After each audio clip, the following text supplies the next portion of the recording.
예수님은 베드로에게 3번에 걸쳐서 베드로가 예수님을 사랑하는지 여부를 물으신 다음에 내 어린 양 떼를 먹여라, 내 양 떼를 쳐라, 내 양 떼를 먹여라 하시면서 사명을 부여하셨어요. 분명한 사실은 지난주에도 말씀드린 것처럼 사명은 개인의 열정, 개인이 가지고 있는 능력 그런 것이 아니라 예수를 어떻게 사랑하는 마음. 거기서 사명이 시작된다고 말씀드렸어요. 네. 그러면서 예수님은 21장 18절에 내가 진정으로 네게 말한다. 네가 젊어서는 스스로 띠를 띠고 네가 가고 싶은 곳을 다녔으나 네가 늙어서는 남들이 내 팔을 벌릴 것이고 너를 묶어서 네가 바라지 않는 곳으로 너를 끌고 갈 것이다. 너를 묶어서 네가 바라지 않는 곳, 거기 어딜까요? 여러분, 죽음이죠, 죽음. 그래서 이 구절이 베드로가 장차 어떤 최후를 맞이할 것인지 거기에 관련된 말씀이라고 요한복음 저자가 해석을 했어요.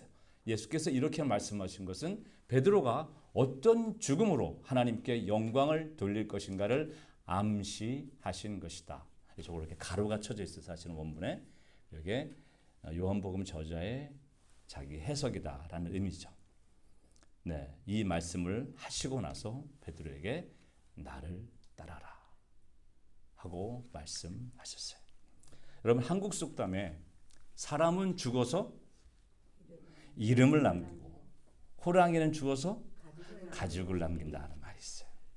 사실 이 말은 조선시대를 살아가던 선비들이 죽음을 어떻게 대하느냐, 그들의 죽음을 대하는 태도를 대변하는 그런 속담이에요. 그런 격언입니다. 자, 이 시대 선비들이 죽음을 두려워했을까요? 안 했을까요? 죽음을 두려워하지 않았어요. 와, 대단해. 죽음을 두려움의 대상이 아니라 도리와 의의를 지키고 생을 평온하게 마무리하는 군자유종으로 받아들였어요. 저는 보지 못했지만 왕과 사는 남자에서 단종을 위해서 목숨을 바친 사람도 있었죠. 누구죠? 사육신. 이런 사람들이 바로 대표적인 조선 선비들의 모습이었어요. 그들만 그런 것이 아니라 조선에 살고 있던 선비들은 항상 그런 마음이 있었다는 거죠. 예. 소위 충신이라는 사람들은 무소불 위에 왕 앞에서 절대로 굽히지 않아요. 틀렸다면 틀린 소리, 맞으면 맞은 소리, 전혀 왕 앞에서 해야 할 말이라면 당당하게 할 수 있었던 것이 그들에게는 이런 군자유정의 정신이 있었다. 군자유정의 정신이 있었기 때문에 말을 할 수 있었던 거예요. 우리가 많이 쓰는 아이폰, 제 것도 아이폰인데 아이폰을 만든 회사가 어디예요? 애플. 예, 애플 회사를 창업한 사람은 누굴까요? 스티브 잡스. 예, 이 스티브 잡스가 2011년 10월 5일에 사망했는데 이 사람이 죽음 직전에 가족들 앞에 남긴 3마디가 있어요. 뭔지 아세요? 잘 모르셔요? 네, 뭐라 그랬냐면 오, 와우. 또 한마디는 오, 와우. 마지막 한마디는 오, 와우. 이렇게 3마디를 남겼다 그래요. 네, 이 말은 그의 여동생 모나 심슨이 추도사에서 밝힌 내용이에요. 임종 전에 가족들을 바라보면서 스티브 잡스가 이렇게 감탄사를 3번 반복한 것으로 알려져 있어요. 그래서 많은 사람들이 그가 죽음의 순간에 뭔가 경이로운 것을 보았다라고 추측해요. 아마도 그는 죽음 직전에 새로운 세계가 열리는 것을 보았을 것 같아요. 여러분, 죽음이 끝이라고 생각한 조선시대 선비들은 죽음을 통해 자신의 이름이 충신으로 남기를 소망하여 살아있는 동안의 도리와 의의를 지키며 살았어요. 죽을 걸 알지만, 죽음이 끝이라는 걸 알지만 자신들이 죽은 후에 자신의 이름이 충신으로 남아야 한다는 그런 소망이 있었기 때문에 그들의 삶 전체가 도리와 의를 지키며 살았다는 거예요. 그렇다면 죽음이 끝이 아닌 죽음 후에 또 다른 세계가 펼쳐질 것을 믿는 우리라면 죽음을 대하는 태도나 살아있는 동안에 어떻게 살아가야 하는지 그 내용이 분명하다는 거예요. 여러분은 내가 젊어서는 스스로 띠를 띠고 내가 가고 싶은 곳을 다녔으나 내가 늙어서는 남들이 네 팔을 벌릴 것이고 너를 묶어서 내가 바라지 않는 곳으로 너를 끌고 갈 것이다. 사명을 주신 다음에 이렇게 말씀하시는 예수님, 무슨 생각이 드세요? 아니 분명히 사명을 주셨잖아. 사명을 주시고 나서 저렇게 말씀하셨다. 베드로가 늙어서 죽었을까요? 다 아실 거예요. 베드로는 늙어서 죽지 않았어요. 그렇다면 이 말은 베드로의 남은 삶과 죽음에 이르는 동안의 여정이 이 안에 그려져 있는 거예요. 죽음까지 가는 동안에 그가 어떻게 살 것인지 알려주는 말씀입니다. 이게 힘들게 살다 죽을 것이라는 의미의 말씀이 아니라 베드로가 어떤 죽음으로 하나님께 영광을 돌릴 것인가를 암시하는 말씀이라고 요한복음 기자가 해석하고 있다는 거예요. 유진 피터슨의 The Message 이런 글이 나와요. It's in the Christ that we find out who we are and what we are living for. Long before we first heard of Christ and got our hopes up, He had His eye on us and designs on us for glorious living, part of the overall purpose He's working out in everything and everyone. 번역하면 우리가 누구인지 또 우리가 무엇을 위해서 살아야 하는지 그리스도 안에서 발견할 수 있습니다. 우리가 그리스도에 대하여 듣고 희망을 갖기 훨씬 전부터 그리스도의 눈은 우리를 향하고 있었습니다. 그리고 모든 것 안에서 모든 사람을 위해 일하시는 큰 목적의 한 부분으로서 우리로 하여금 영광된 삶을 살도록 하기 위한 설계를 미리 이미 가지고 계셨습니다.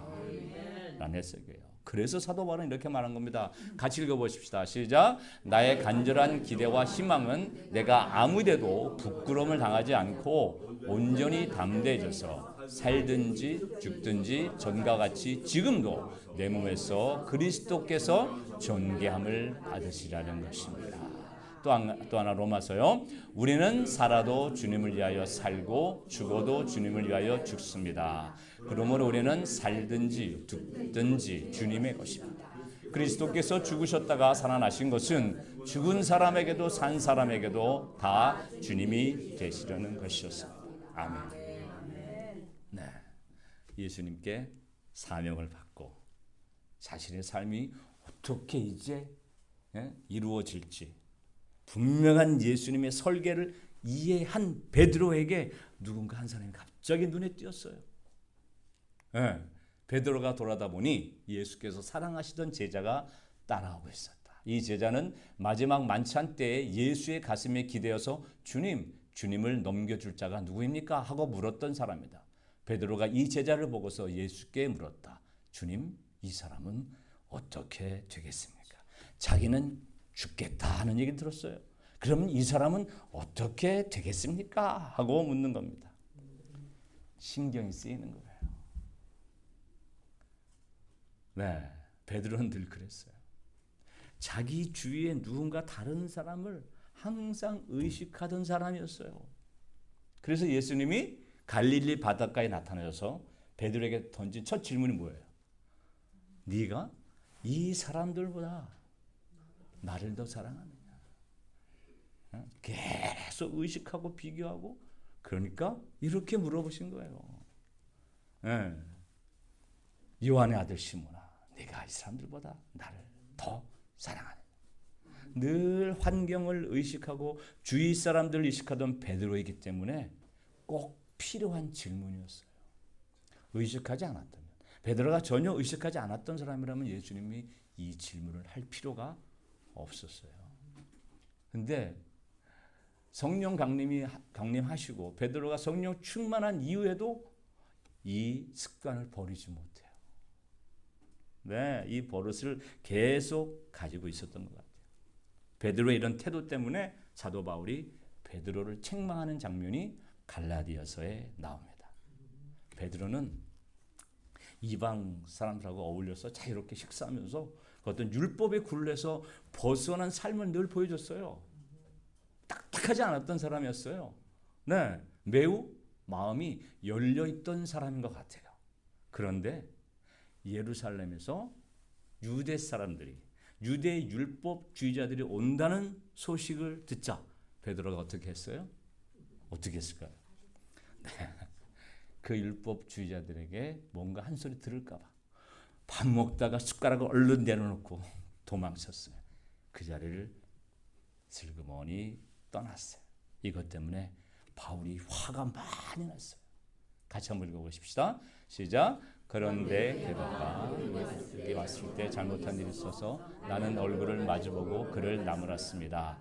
그것은 게바가 야고보에게서 몇몇 사람이 오기 전에는 이방 사람들과 함께 음식을 먹다가 그들이 오니 할례 받은 사람들을 두려워하여 그 자리를 떠나 물러난 일입니다. 나머지 유대 사람들도 그와 함께 위선을 하였고 마침내는 바나바까지도 그들의 위선에 끌려갔습니다. 나는 그들이 복음의 진리를 따라 똑바로 걷지 않는 것을 보고 모든 사람 앞에서 게바에게 이렇게 말하였습니다. 당신은 유대 사람인데도 좀 살면 이방 사람처럼 살면서 어찌하여 이방 사람더러 유대 사람이다라고 강요합니까? 네, 이게 늘 베드로의 모습이었어요. 네. 다른 사람들 계속 의식하고 있는 베드로에게 예수님이 말씀하신 거예요. 네, 예수께서 말씀하셨다. 내가 올 때까지 그가 살아있기를 내가 바란다고 한들 그것이 너와 무슨 상관이 있느냐. 너는 그냥 나만 따라오면 돼. 아멘. 너는 나를 따라라. 아멘. 너는 나를 따라라. 이 말은 다른 것, 다른 사람 신경 쓰지 말고 예수님만 바라보고 예수님만 따라오라는 말씀이에요. 제가 이런 말 할 자격이 없어요. 사실 저도 다른 사람들의 말과 시선에 매우 예민했던 사람이었어요. 누가 무슨 말을 하나. 네, 저희 공동체만 봐도 몇 분 안 되는데 여기에 아버지, 어머님, 장모님, 아들 둘, 앞으로 며느리까지 이제 들어올 거예요. 그리고 제가 하는 일과 연관된 분들도 계시고, 예, 이들 눈에 제 모습이 어떻게 비칠까? 이런 거 신경 안 쓸 수가 없었던 거죠. 또 여러분들도 마찬가지일 거예요. 이 모양 저 모양으로 다들 마치 네트워크처럼 연결되어 있어요. 베드로는 안 그랬을까요? 베드로 역시 그런 네트워크 속에서 사람들의 시선을 신경 쓰고 그들의 생각에 몰두할 수 있는 그런 환경이었어요. 왜 예수님이 당신을 사랑하냐고 몇 번이고 물어봤을까요? 제발 나만 봐라. 앞으로 사명을 감당하며 살아가야 하는 가장 기본적인 태도는 뭐다? 예수만 바라봐야 한다는 것입니다. 이걸 강조하기 위해서 넌 날 사랑하느냐? 넌 날 사랑하느냐? 예수님이 못 믿어서 물어본 게 아니라 나만 쳐다보고 와라. 나만 따라와라. 하는 말씀이었다는 거죠. 공동체에 속한 다른 사람들, 우리가 속한 공동체의 환경, 여건 그런 것들에 대해서 신경 써서 우리의 믿음이나 주님을 따라가는 것에 영향을 받아서는 안 돼요. 아멘. 안 돼요, 여러분. 베드로는 풍랑이 치는 바다 위를 예수만 바라보고 걸을 때는 아무 제약 없이 물리를 첨벙 걸어갈 수 있었어요. 그런데 예수로부터 시선을 돌려서 바람을 쳐다보고 물을 쳐다보는 순간부터 어떻게 됐어요? 물속으로 그냥 곤두박질 쳤어요. 세상에 그냥 묻혀버린 거예요. 우리가 시선을 예수께 집중하면 우리 역시도 물 위를 걷는 기적을 경험하게 될 겁니다. 아멘. 하지만 예수로부터 잠시라도 시선을 돌려 다른 것을 의식하고 그 문제에 집중하게 되면 우리 역시도 그 문제 속으로, 그 문제 안으로 빠져 들어가게 됩니다. 계속 그것만 생각하게 됩니다. 어쩌면 우리와 함께하는 사람들, 즉 가족이나 다른 믿음의 지체들은 우리가 예수님을 따라가는데 많은 변수들을 제공할 거예요. 분명해요. 나 혼자 신앙생활하면 상관없어요. 공동체 안에서는 어쩔 수 없어요. 변수로 작동할 겁니다. 그들로 인해 우리의 발걸음이, 예수를 따라가는 발걸음이 영향을 받을 수 있어요. 베드로처럼 우리도 저 사람은 도대체 어떻게 됩니까? 라고 물을 수 있어요. 묻는 것이 나쁘다는 것이 아니라 예수님은 그들에게 신경 쓰지 말고 너는 나를 따르라 말씀하시기 때문에 그런 신경 쓸 일들이 발생하면 바로 예수님 쪽으로 몸을 돌려야 돼요. 바로 예수님 쪽으로 머리를 들어야 돼요. 저와 김 목사님이 교회에 무슨 일이 있을 때마다 둘이 통화하면서 하는 얘기가 있어요. 다 해결해 주실 거예요. 우리는 그냥 주신 사명만 감당합시다. 여기만 신경 씁시다 라고 얘기를 서로, 저분에게 일이 생기면 제가 그렇게 하고 저에게 일이 생기면 우리 목사님이 그렇게 얘기해요. 그런데 정말 우리의 시선이 문제들에서 벗어나지더라는 거예요. 내가 올 때까지 그가 살아있기를 내가 바란다고 한들 그것이 너와 무슨 상관이냐. 너는 나를 따라라. 예수님이 여전히 다른 사람들의 신경 쓰고 애쓰고 있는 베드로에게 주신 이 말씀이 바로 오늘 현대를 살아가는 우리에게도 똑같이 적용되는 그런 말씀인 거예요. 여러분, 우리 각 사람에게는요, 하나님의 그 독특한 유니크한 삶의 계획이 있어요. 한 사람 한 사람 위에 하나님이 성경을 주셨으니까 우리에게 똑같은 말씀을 전체를 다 부어주셨다고 생각하죠? 아니야. 하나님은 한 사람 한 사람에게 정말 유니크한 독특한 삶의 계획이 있어요. 그래서 모두가 다 같지 않아요. 우리 각 사람에 대한 하나님의 목적이 다 다르기 때문이에요. 예수 믿는 우리는 다른 사람과 자신을 비교하는 사람들이 아니에요. 그래서 나는 독특하기 때문에, 나는 유니크하기 때문에, 저 사람은 유니크하기 때문에 저 사람과 나는 비교의 대상이 아니에요. 그런데 솔직히 세상은요, 계속 비교하고 비교해서 아니면 도태되고 또 새로운 뭔가가 등장하고 이런 무서운 사회예요. 왜? 유니크한 것을 원하지 않기 때문에. 하지만 그리스도인 공동체는 사람마다 각각 하나님의 유니크한 독특한 목적이 있어서 그 사람은 그 목적에 따라 살면 되는 거예요. 그게 끝이에요. 저에게는 저에게 맞는 하나님의 유니크한 목적이 있어요. 저는 그것을 찾아서 그렇게 살면 돼요. 김 목사님, 제가 김 목사님이 좋은 면이 있어요. 칭찬을 잘하세요. 그 닮으라고 애를 써.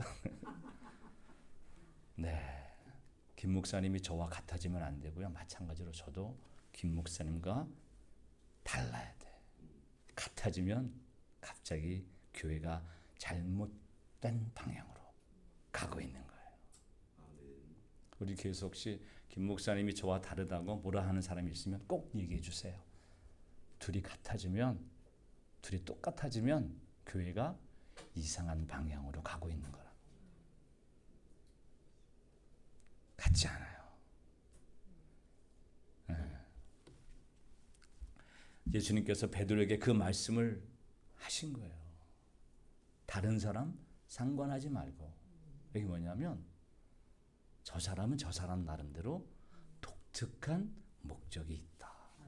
너는 네 목적대로 나를 따라오너라. 이거 이런 의미에서 우리는 아무도 가본 적이 없는 그런 길을, 새로운 길을 가는 게 아니에요. 예수님이 가신 길을 따르는 겁니다. 네, 베드로가 나중에 베드로전서 2장 21절에 이렇게 썼어요. 바로 이것을 위하여 여러분을 부르심을 받았습니다. 그리스도께서는 여러분을 위하여 고난을 당하심으로써 여러분이 자기의 발자취를 따르게 follow in his steps 하시려고 여러분에게 본을 남겨 놓으셨습니다. 아마도 예수님께서 자기에게 나를 따라오너라 라고 말씀하신 것을 기억하고 이 말씀을 쓰신 게 분명해요. 예수님이 십자가에 죽으시고 부활하셔서 이루어 놓으신 하나님의 나라는 자신을 위해 죽으시고 부활하신 예수를 자신의 뭐로? 주, 롤드로 인정하고 모여서 자기에게 주어진 그 유니크한 하나님의 목적을 이루어가는 나라가 하나님의 나라인 거예요. 예? 똑같은 옷을 입고 똑같은 행동을 하고 똑같은 말을 하는 사람들이 모여 있는 것이 하나님의 나라가 아니라고요. 아멘, 아멘. 제가 하나 물어봅시다. 저도 고민이 많이 되는 질문이에요. 우리의 주인이 돈입니까? 예수입니까? 예수님. 네. 네? 돈이 주인이에요? 예수가 주인이에요?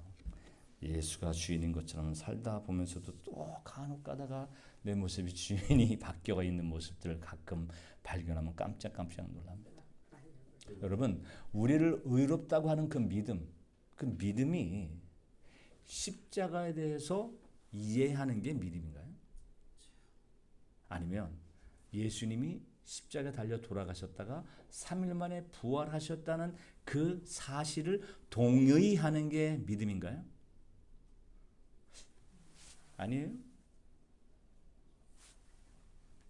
네, 초대교회 성도들에게 믿음은 그저 그런 십자가 교리에 대한 이해나 동의하는 것, 그게 아니었어요.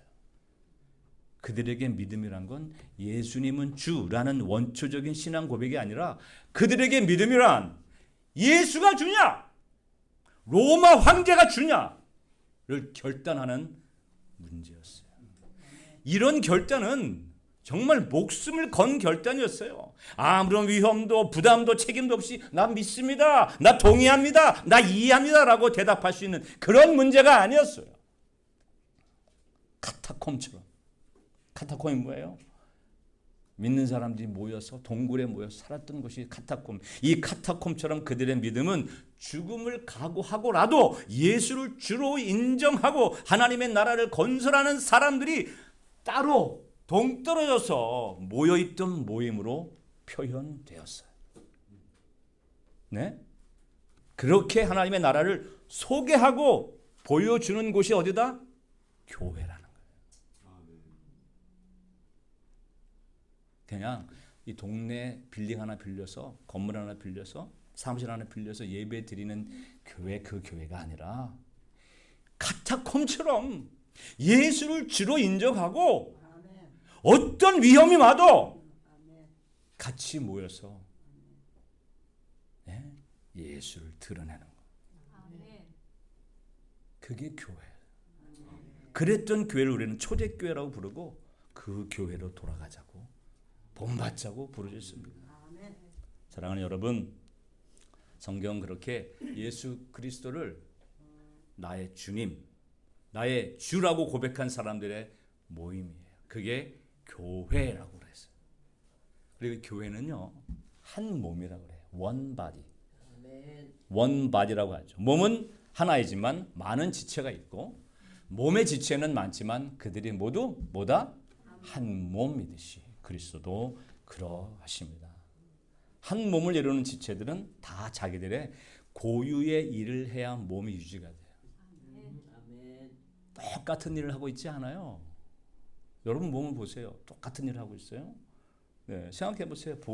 손이 발 역할을 하게 되면 뭐가 돼요? 침팬지가 되는 거예요. 네? 다 머리가 되겠다고 머리만 모여 있으면 어떻게 돼요? 눈을 뜨고 볼 수 없는 괴물이 되는 거예요. 괴물. 우리 교회는 괴물인가 침팬지인가? 예수님은 각각 다른 지체들에 대해 그 일을 잘하는지 못하는지 비교하고 측정하고 상관하지 말라고 하셨어요. 내가 올 때까지 그가 살아있기를 내가 바란다고 한다. 그것이 너와 무슨 상관이 있느냐? 너는 나를 따라라. 몸에 속한 각 지체들 모두가 다 유기적으로 연합해서 유니크한 목적들을 이루어가고 있기 때문에 예수님은 신경 쓰지 말아라. 이런 공동체를 교회 공동체라고 해요. 사랑하는 여러분, 교회는 이 땅에 세워진 새로운 세력이고 세상 나라에 침투해서 그들을 변화시키는 세력이고 모임이어야 합니다. 사람들은 교회를 보고 하나님의 나라를 보게 돼요. 이 교회 안에서 그렇게 유니크한 사람들이 연합해서 뭔가를 계속 이루고 있어요. 그 모습을 보고 하나님의 나라가 이런 거구나. 사람들이 알아간다는 거예요. 제가 혹시 사람을 보면서 두려워하거나 사람에 대해서 심각해하거나 우리 교회 환경 때문에 고민하고 있거나 렌트비가 모자란다고 제가 고민하고 있거나 그러면 저한테 와서 꼭 얘기해 주세요. 뭐라고? 신경 쓰지 말고 예수님만 따라가세요. 아멘. 이렇게 따끔하게 말씀해 주세요. 여러분은 저와 여러분은 쉽지 않겠지만 사실은 다른 거 신경 쓰지 말고 오직 모두가 십자가의 고난에 동참하고 예수 그리스도의 부활의 능력을 전하는 일에 집중해야 할 줄로 믿습니다.